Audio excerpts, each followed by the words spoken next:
આ દ્રશ્યો ગોધરા તાલુકાના મેરબ ગામના છે, જ્યાં મળેલી ગ્રામસભામાં આંગણવાડીના બાળકોના નાસ્તા મુદ્દે ભારે હોબાળો મચી ગયો.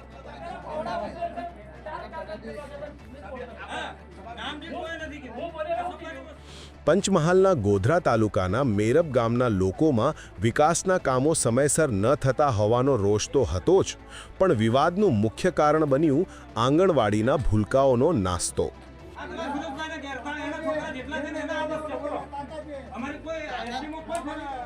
ગ્રામજનોએ પંચાયતના સત્તાધીશો સામે આક્ષેપ કર્યો કે બાળકોને પૂરતા પ્રમાણમાં નાસ્તો આપવામાં આવતો નથી.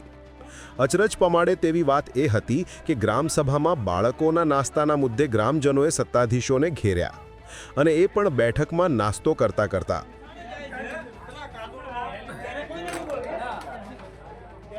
દ્રશ્યમાં પણ જોઈ શકાય છે કે કેટલાક લોકો તબિયતથી નાસ્તો કરતા કરતા સત્તાવાળાઓ સામે રોષ ઠાલવી રહ્યા છે, જ્યાં થોડીવાર માટે બંને પક્ષ વચ્ચે હોબાળો પણ થયો હતો.